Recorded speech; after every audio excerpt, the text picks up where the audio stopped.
나는 점점 멀어진다. 아주 천천히. 그러나 확실히 멀어지고 있다. 항해 중인 선원이 자신이 방금 떠나온 해안선이 시야에서 사라져가는 광경을 바라보듯이 나는 나의 과거가 점점 희미해져감을 느낀다. 예전의 삶은 아직도 나의 내부에서 불타오르고 있지만 점차 추억의 재가 되어버린다. 책 읽는 다락방의 제이입니다. 어느 날 갑자기 쓰러져 움직일 수 있는 거라곤 한쪽 눈꺼풀밖에 없게 되었다는 상상을 한번 해봅니다. 그런 순간에 나는 무엇을 할 수 있을까? 원하는 게 있어도 표현할 방법도 없습니다. 죽고 싶어도 죽을 방도도 없고 살아있어도 사는 게 아닌 것 같은 그 순간은 그야말로 절망, 그리고 최악 그 자체일 겁니다. 이런 생각을 골똘히 하다 보면 건강히 살아서 숨쉬는 것만으로도 축복이란 그 흔한 말이 조금 체감이 되기도 합니다. 오늘 소개해드릴 책은 잠수종과 나비인데요. 원제는 Le Scaphandre le Papillon, 영어로는 The Diving Bell and the Butterfly로 우리나라에서는 1997년 잠수복과 나비로 원제목 그대로 번역해서 동문선에서 출간했고 2015년에 개정판이 나오면서 잠수종과 나비로 책 제목을 수정했습니다. 책은 프랑스에서 출간되자마자 베스트셀러가 되었고 후에 영화로도 제작되어 많은 상을 수상하기도 했습니다. 프랑스의 세계적인 여성 잡지인 엘레의 편집장이자 유명한 저널리스트이면서 유머 넘치는 말솜씨와 준수한 외모로 그야말로 남부러 올 것 하나 없이 살던 장 도미니크 보비가 43살 한창인 나이에 뇌졸중으로 쓰러진 후부터 세상을 떠날 때까지의 그의 기록입니다. 정신과 기억은 멀쩡했지만 몸이라곤 왼쪽 눈꺼풀밖에 움직일 수 없었던 그는 어떻게 생각한 바를 글로 표현할 수 있었을까요? 누군가 옆에서 알파벳표를 보여주면서 철자를 차례대로 짚어나가거나 불러주면 원하는 철자에서 눈을 깜빡였던 거죠. 이렇게 한 철자를 선택하고 같은 방법을 되풀이하여 단어를 만들고 문장을 만들어 나갔던 겁니다. 상상이 되시나요? 장 도미니크는 이렇게 수십만 번의 눈 깜빡임으로 130페이지에 달하는 이 책을 완성시켰습니다. 절망적인 그 순간에 삶을 포기하지 않고 그의 삶에서 일어났던 일들을 풍자와 유머를 곁들여 진솔하게 쓴 그의 글은 삶의 소중함을 깨닫게 해주는 동시에 많은 감동을 줍니다. 오늘은 그가 겪은 병에 대해 그리고 평범한 일상에 대한 고마움을 일깨워주는 내용들을 중심으로 부분 발췌하여 소개해드리겠습니다.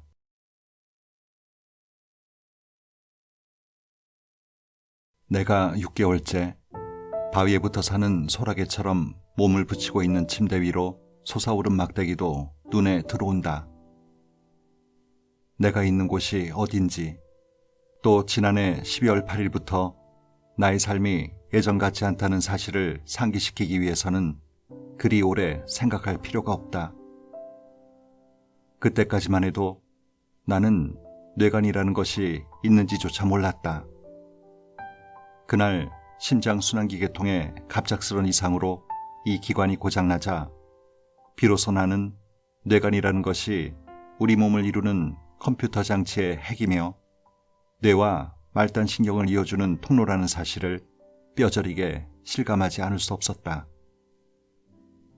예전에는 이처럼 급작스러운 사고를 뇌일혈이라 불렀으며 한번 걸렸다 하면 백발백중 죽는 병이었다.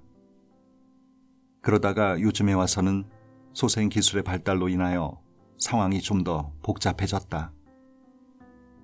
죽지는 않지만 몸은 머리끝부터 발끝까지 마비된 상태에서 의식은 정상적으로 유지됨으로써 마치 환자가 내부로부터 감금당한 상태, 즉 영미계통의 의사들이 록드인 신드롬이라고 표현한 상태가 지속된다. 왼쪽 눈꺼풀을 깜빡이는 것만이 유일한 의사소통 수단일 뿐이다.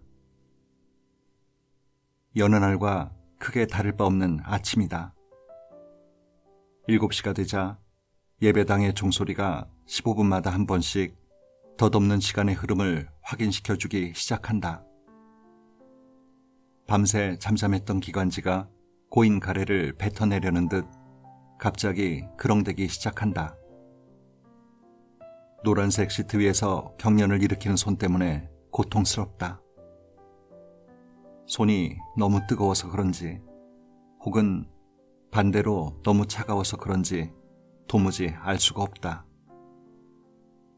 근육이 경직되지 않도록 반사적으로 기지개를 켜보려 하지만 내 팔다리는 겨우 몇 밀리미터 정도만 움직일 뿐이다. 하지만 사지의 통증을 더는 데는 이 정도만으로도 충분하다. 잠수복이 한결 덜 갑갑하게 느껴지기 시작하면 나의 정신은 비로소 나비처럼 나들이길에 나선다. 하고 싶은 일이 너무 많다. 시간 속으로 혹은 공간을 넘나들며 날아다닐 수도 있다. 불의 나라를 방문하기도 하고 미다스 왕의 황금 궁전을 거닐 수도 있다. 사랑하는 여인에게로 달려가 그 곁에 누워 그녀의 잠든 얼굴을 어루만질 수도 있다. 공중 누각을 지을 수도 있고 황금 양털을 찾아 나설 수도 있다. 전설의 도시 아틀란티스를 향한 모험길에 오를 수도 있고 유년 시절의 꿈이나 성인이 된 후의 소망을 실현에 옮길 수도 있다. 공상은 이제 그만. TV를 켜고 뉴스를 기다린다. 화면에서는 서부에서 가장 재빠른 두꺼비 이야기를 담은 만화 영화가 한창이다. 나도 차라리 두꺼비가 되게 해달라고 빌어볼까. 따지고 보면 바퀴 의자의 충격은 유익했다. 덕분에 모든 것이 좀 더 분명해졌다. 이젠 나도 터무니없는 공상은 하지 않으며 내가 사고를 당한 이후 줄곧 거리를 두고 관망하던 친지들을 어색한 침묵으로부터 해방시켜 주었다. 당사자인 내 앞에서 쉬쉬할 필요가 없어지자 우리는 로크트인 신드롬에 대해 터놓고 이야기를 나눌 수 있게 되었다. 우선 이 병은 아주 희귀한 병이다. 그렇다고 해서 위로가 되는 것은 물론 아니다. 이 지옥같이 끔찍한 병에 걸릴 확률은 복권에 1등으로 당첨될 확률만큼이나 희박하다. 베르크 병원에는 이 병의 증세를 보이는 환자가 2명 있었는데 내 경우는 100% 확신할 수 없는 상태였다. 왜냐하면 나는 이 병에 관한 이론적인 임상서술과는 달리 고개까지도 움직일 수 있었기 때문이다. 이 병에 걸린 환자 대다수가 식물인간 상태를 벗어나지 못했기 때문에 병의 진전 추이를 예상하기는 어렵다. 확실히 아는 것이라고는 어쩌다가 요행이 신경계통이 다시 기능하기 시작한다 하더라도 그 회복 속도가 굉장히 더디다는 정도이다. 그러므로 아마 내 발가락을 조금만 움직이려 해도 4, 5년은 좋게 걸릴지도 모른다. 지금 현재로서는 끊임없이 입속에 과다하게 고이다 못해 입 밖으로 흘러내리는 침을 정상적으로 삼킬 수만 있다면 세상에서 가장 행복한 사람이 된 기분일 것 같다. 어느 날 문득 나는 44살이나 먹은 사람을 갓난아이처럼 씻겨주고 닦아주고 기저귀를 갈아주는 것이 우스꽝스럽다고 생각한다. 갓난아이처럼 퇴행한 내 모습에서 때로는 병적인 쾌감을 느낄 때도 있다. 하지만 다음 날에는 이 모든 것이 더할 나위 없이 비극적으로 느껴져 간호부조사가 내 볼 위에 발라놓은 면도용 비누 거품 위로 눈물이 주르륵 흘러내릴 때도 있다. 마찬가지로 일주일에 한 번씩 하는 목욕도 내게 절망과 환희를 동시에 안겨준다. 몸이 욕조 속에 잠기는 감미로운 순간이 지나면 순식간에 물장구를 칠 수 있었던 지난날에 대한 향수가 엄습한다. 따끈한 차나 한 잔의 위스키, 혹은 감칠맛 나는 책이나 수북한 신문 더미를 벗삼아 발가락으로 수도꼭지를 조절해가며 욕조에 오랫동안 몸을 담그곤 했었다. 목욕의 즐거움을 상기할 때만큼 현재의 내 상태가 비참하게 느껴지는 순간은 많지 않다. 매일 아침 수직으로 서기 훈련이 끝나면 나는 다시 들것에 실려 물리치료실을 나와 내 침대 곁에서 간호부조사들이 나를 침대에 뉘어줄 때까지 기다린다. 이때가 거의 12시 경이므로 나를 들여다준 사람은 어김없이 계산된 명랑한 투로 점심 맛있게 드세요 라고 인사한다. 다음 날까지 잘 있으라는 인사에 해당한다. 하지만 이 인사말은 한여름에 메리 크리스마스를 한다거나 대낮에 안녕히 주무세요 하는 거나 마찬가지로 경우에 맞지 않는다. 지난 8개월 동안 내가 먹은 것이라고는 레몬을 탄 물 몇 방울과 요구르트 반 숟가락이 고작이었으나 그것마저도 기관지로 잘못 넘어가 애를 먹었다. 병원 측에서 과장적으로 음식 섭취 시도라고 명명한 이 모험은 그다지 전망 있어 보이지 않는다.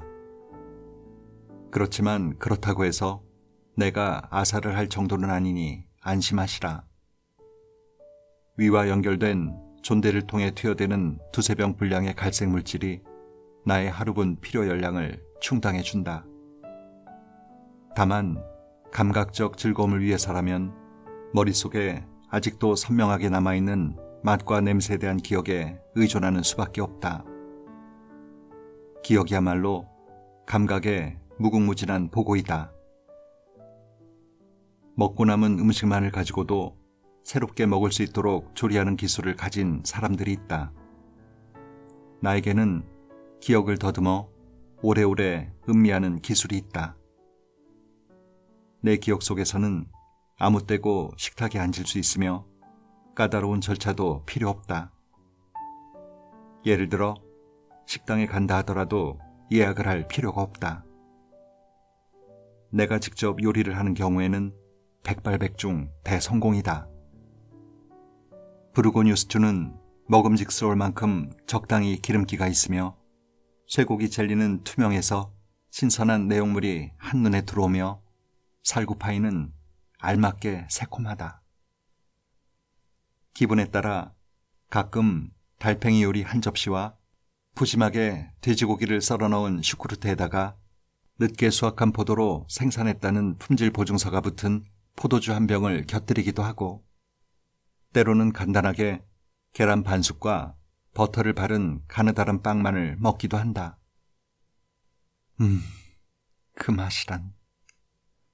따뜻한 계란 노른자리가 입천장을 지나 목구멍으로 서서히 내려온다. 어떤 때에는 기분 좋게 깨어날 경우도 있다. 1월 말 내가 혼수 상태에서 깨어났을 때 어떤 남자가 내 쪽으로 몸을 숙이고서 바늘과 실로 마치 구멍난 양말을 깁듯이 나의 오른쪽 눈꺼풀을 꿰매고 있었다. 나는 문득 설명하기 힘든 불안감에 사로잡혔다. 혹시 이 안과 의사가 내친김에 세상과 나를 이어주는 유일한 끈, 지하 감옥의 유일한 창문, 잠수복에 뚫린 유일한 현창인 왼쪽 눈마저 꿰어버린다면, 다행스럽게도 나는 창없는 캄캄한 밤의 세계로 떨어지지는 않았다. 의사는 솜이 깔린 양철 상자 속에 자기의 도구를 조심스럽게 챙긴 후 재범자에 대한 본보기로 무거운 형을 요구하는 검사 같은 목소리로 6개월 하고 말했을 뿐이다. 성한 눈으로 나는 질문이 있다는 신호를 거듭 보냈으나 그는 허구한 날 남의 눈동자를 들여다보는지는 몰라도 남의 시선에 담긴 메시지를 읽지는 못하는 모양이었다. 그는 무관심하고 건방지며 퉁명스럽고 교만하기 짝이 없는 의사의 전형이었다. 말하자면 환자들에게 아침 8시에 오라고 해놓고선 자기는 9시에나 나타나서 환자들에게 45초라는 귀중한 시간을 할애한 후 9시 5분이면 진료실을 나가는 그런 의사였다. 겉모습만으로는 작달막하고 고르지 못한 체격에 가분수처럼 머리통만 커다란 공포의 막스를 닮았다. 다른 환자와도 별로 대화가 없는 그 의사는 나 같은 유령과 만나면 설명하는 데들은 침 삼키기도 아까운지 도망치듯 자리를 피하기 일쑤였다. 나는 왜 의사가 6개월 동안 내 눈을 봉해 놓았는지를 겨우 알게 되었다. 눈꺼풀이 움직이는 보호막으로서의 구실을 못하는 상태에서는 각막궤양의 위험이 있기 때문이었다.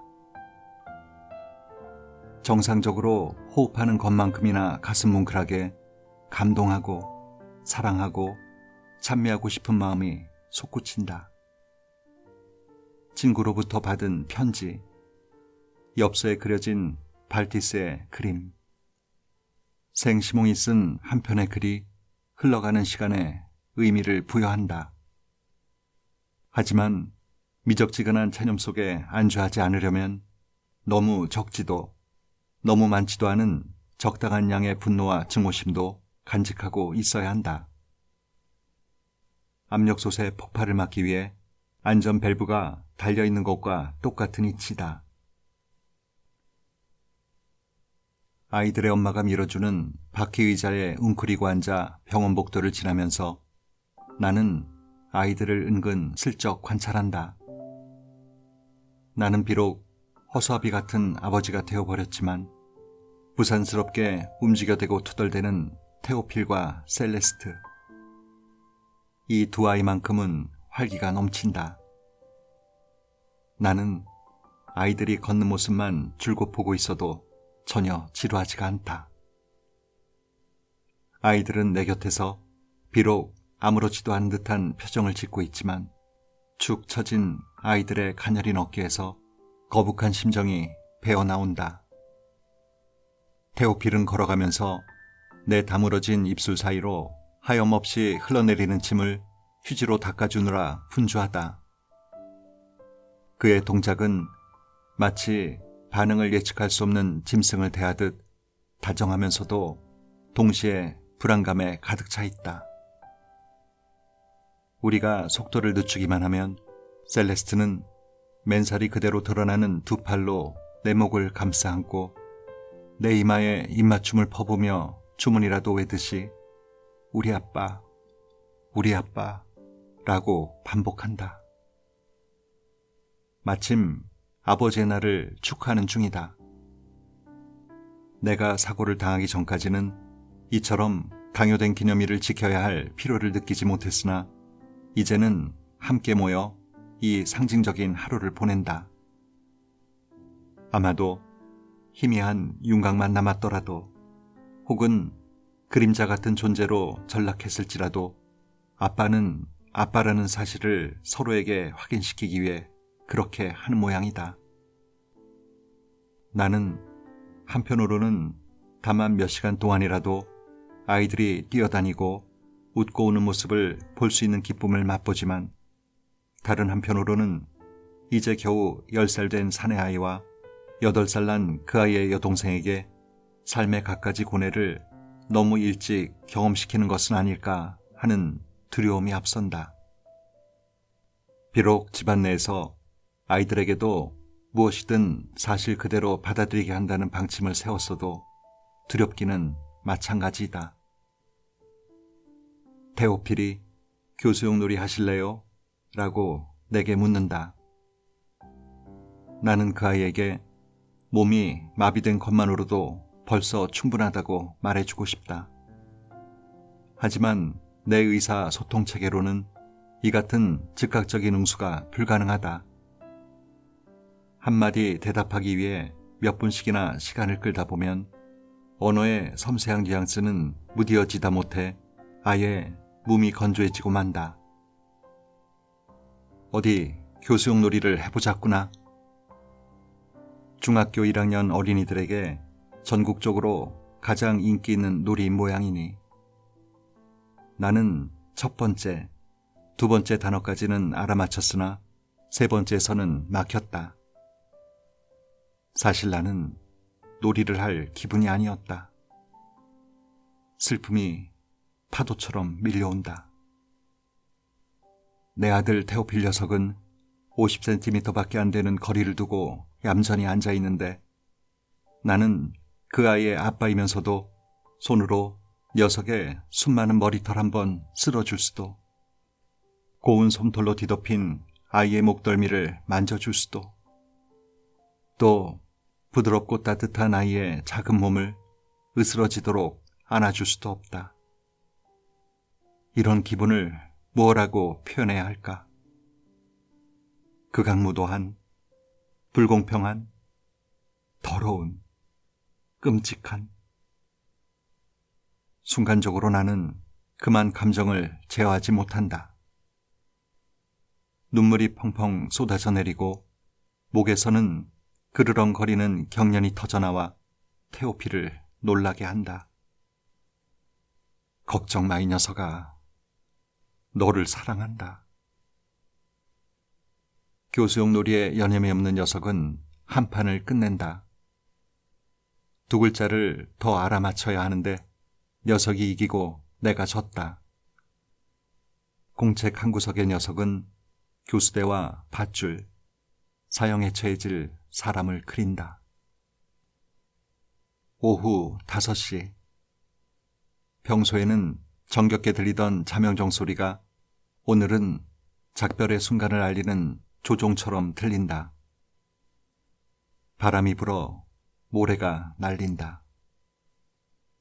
바닷물은 벌써 저만치 멀리까지 빠져서 물속에 있는 사람들이 조그만 점처럼 수평선 부근에 떠다니는 듯하다. 파리로 떠나기 전에 다리라도 풀 겸 물가로 아이들이 달려가자 우리만 홀로 남았다.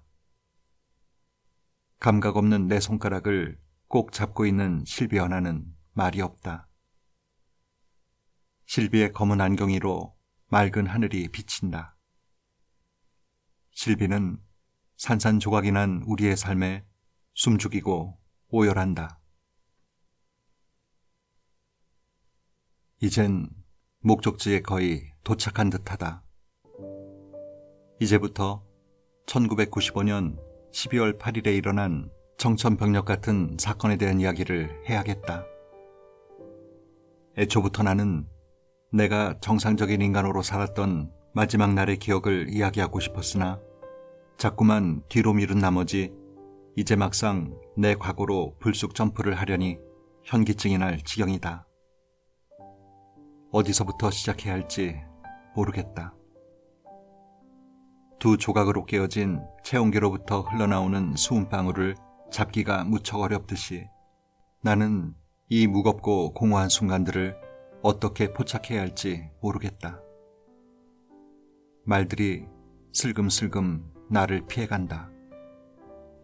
늘씬한 갈색머리 여인의 따뜻하고 보드라운 육체 곁에서 정상인으로서의 마지막 잠을 자고 눈을 떴으면서도 그것이 행복인지도 모르는 채 오히려 툴툴거리며 일어났던 그 아침을 어떻게 말로 표현한단 말인가. 하늘, 오가는 사람들, 며칠 동안 계속되는 대중교통수단의 파업시 등 모든 것이 잿빛이었고 질척질척한 데다 체념의 기운마저 감돌고 있었다. 수백만 파리 시민들과 다름없이 플로렌스와 나는 마치 꼭두각시처럼 잠이 덜 깬 눈에 피곤해 지친 안색을 한 채 도저히 빠져나올 실마리가 보이지 않는 수렁 속에서의 새로운 하루를 시작했다. 면도하기, 옷 입기, 코코아 한 사발 마시기 등 지금 생각하면 기적같이 여겨지지만 당시에는 대수롭지 않은 일상적인 모든 동작을 기계적으로 해치웠다. 지난 7월 내가 집을 떠난 이후로 테오필과 나는 남자들끼리의 진실한 대화를 나눠보지 못했다.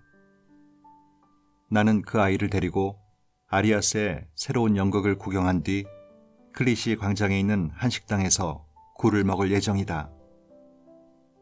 그렇지, 주말도 함께 보내야겠어. 파업 때문에 내 계획에 차질이 생기지 않기를 바랄 뿐이다. 나는 당신의 마음을 돌려놓고 싶어.